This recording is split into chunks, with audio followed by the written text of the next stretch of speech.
On va aller dans Koudoumane chapitre 29, parce qu'on ne peut parler de quelque chose sans aller dans sa genèse, dans la généalogie même de la chose. On va vous expliquer pourquoi le vrai Christ, qui est Djokisabé noir, avait fait comprendre qu'avant qu'Abraham le soit, lui, il était déjà. Qu'est-ce que ça veut dire? Koudoumane 29, versets 1 à 2. Il est dit ici, plus tard, Djokisabé accompagné de ses apôtres s'écria, je suis l'astre lumineux qui rayonne dans le visible. Il y a 2 points ici. Le non-initié qui me suit. Dans le me, le M, c'est le M majuscule. C'est au-delà de la haute fréquence. Qui me suit ne marchera point dans la froideur des ténèbres, mais il aura la lumière de la vie. Il y a point ici. Et cette lumière est la véritable lumière qui est venue dans le visible afin d'illuminer tout non-initié connu du peuple noir plongé dans l'ignorance. Donc, on vous apprend ici que Djokisabé vient pour extirper l'homme noir de la mort spirituelle, de la confusion, des griffes, on va dire des griffes de l'ennemi, tout simplement, des pièges de Satan.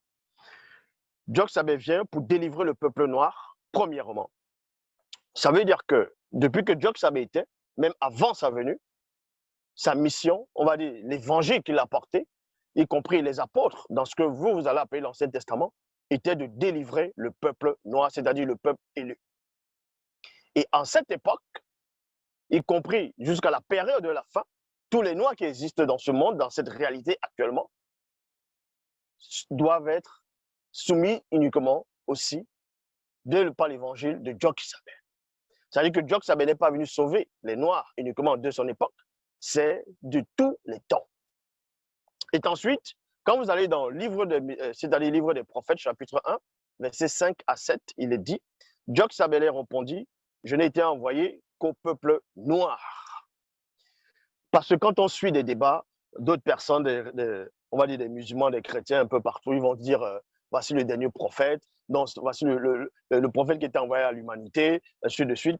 Tout ceci, ce sont que des balivernes, ce ne sont que, on va dire, des passe-temps, tout simplement. Djokisabé, dans la réalité actuelle, dans l'ordre établi, il est venu pour le peuple noir élu de toute nation, on va dire, de toutes les époques. C'est pour ça qu'avant sa manifestation physique, on va envoyer les prophètes, on va envoyer les messagers, on va envoyer les initiés pour préparer déjà le chemin, pour les faire asseoir dans cette doctrine libératrice. Sans cela, ou dans le livre des prophètes, comme j'ai lu ici dans le chapitre 1, versets 5 à 7, Djokisabé répondit, je n'ai été envoyé qu'au peuple noir.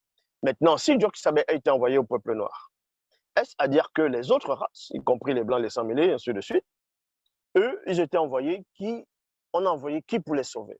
C'est là où d'autres religions maintenant vont venir, vont dire, si le Christ a été envoyé uniquement au peuple noir, tel prophète aussi sera envoyé pour les autres nations. Non, tout est déjà bouclé.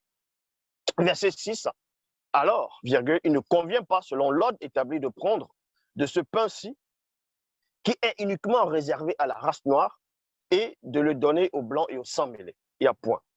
Mais quand sera venu le deuxième à son temps, virgule, il pourra les agréer à condition qu'ils se soumettent entièrement au verbe de Téter.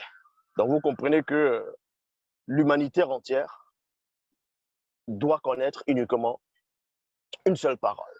La parole de Djokisabé et du deuxième. En gros, en dehors de Djokisabé, il n'y a pas de rédemption, il n'y a pas de sauveur. Donc, vos soi-disant prophètes, les Jésus, ainsi de suite, tout ceci, ce sont que des distractions. C'est Satan qui est en train de vous distraire par les démons des circonstances.